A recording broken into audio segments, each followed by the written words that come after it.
ওং জ্যোতিরাজায় বিবেকানন্দ সুরায় সচ্চিৎ সুখস্বরূপায় স্বামিনে তাপহারিণে।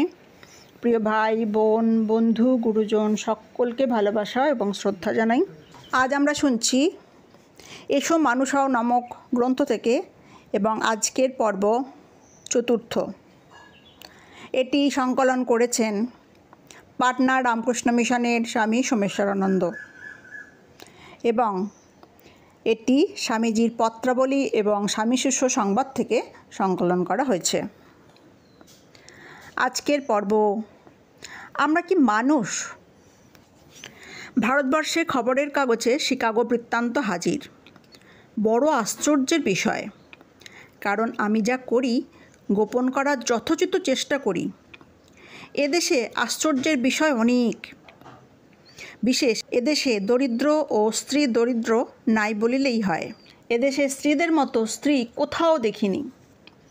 সৎপুরুষ আমাদের দেশেও অনেক, কিন্তু এদেশের মেয়েদের মতো মেয়ে বড়ই কম।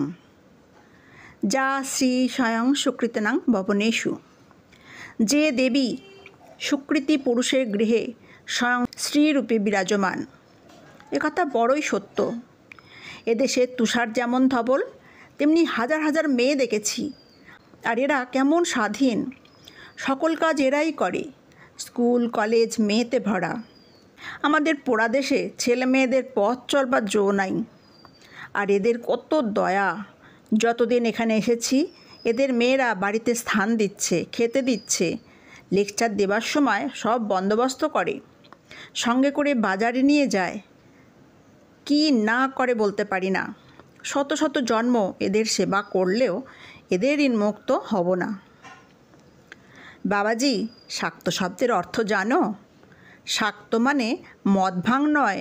শাক্ত মানে যিনি ঈশ্বরকে সমস্ত জগতে বিরাজিত মহাশক্তি বলে জানেন এবং সমগ্র স্ত্রী জাতিতে সেই মহাশক্তির বিকাশ দেখেন। এরা তাই দেখে এবং মনু মহারাজ বলেছেন যে যত্র নার্যস্তু পূজ্যন্তে রামন্তে তত্র দেবতা।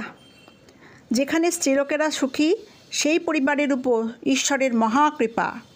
এরা তাই করে, আর এরা তাই সুখী, বিদ্বান, স্বাধীন, উদ্যোগী। আর আমরা স্ত্রীলোককে নীচ, অধম, মহাহেয়, অপবিত্র বলি। তার ফল আমরা পশু, দাস, উদ্যমহীন, দরিদ্র। আর এদের মেয়েরা কি পবিত্র? 25 বছর 30 বছরের কমে কারোর বিয়ে হয় না। আর আকাশের পাখির মতো স্বাধীন। বাজার হাট, রোজগার, দোকান, কলেজ, প্রফেসর সব কাজ করে, অথচ কি পবিত্র। যাদের পয়সা আছে তারা দিনরাত গরিবদের উপকারে ব্যস্ত। আর আমরা কি করি? আমাদের মেয়ে 11 বছর বিয়ে না হলে খারাপ হয়ে যাবে। আমরা কি মানুষ বাবাজি? মনু বলেছেন কন্যা পেবাং পালনিয়া শিক্ষণীয়াতি যত্নতঃ। ছেলেদের যেমন 30 বছর পর্যন্ত ব্রহ্মচর্য করে বিদ্যা শিক্ষা হবে, তেমনি মেয়েদেরও করতে হবে। কিন্তু আমরা কি করেছি? তোমাদের মেয়েদের উন্নতি করতে পারো? তবে আশা আছে, নতুবা পশু জন্ম ঘুচিবে না। দ্বিতীয়, দরিদ্র লোক। যদি কারুর আমাদের দেশে নিজ কুলে জন্ম হয় তার আর আশা ভরসা নেই, সে গেল। কেন হে বাপু? কি অত্যাচার! এদেশে সকলের আশা আছে, ভরসা আছে, অপরচুনিটিস আছে। আজ গরিব কাল সে ধনী হবে, বিদ্বান হবে, জগৎমান্য হবে। আর সকলে দরিদ্রের সহায়তা করতে ব্যস্ত। গড়ে ভারতবাসীর মাসিক আয় 2 টাকা।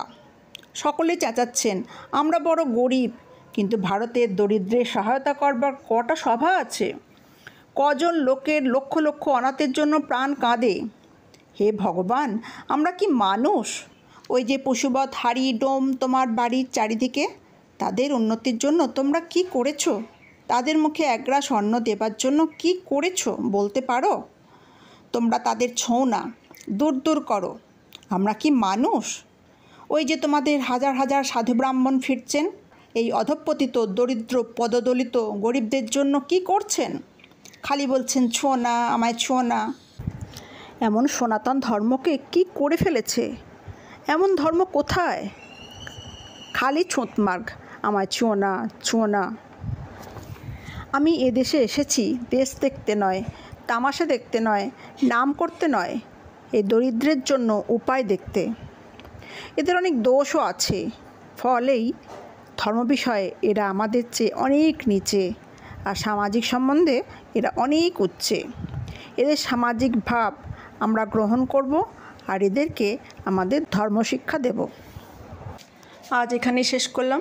ভিডিওটি ভালো লাগলে লাইক, কমেন্ট, শেয়ার এবং সাবস্ক্রাইব করবেন, কারণ আপনাদের ভালোবাসাই আমার পথ চলার প্রেরণা।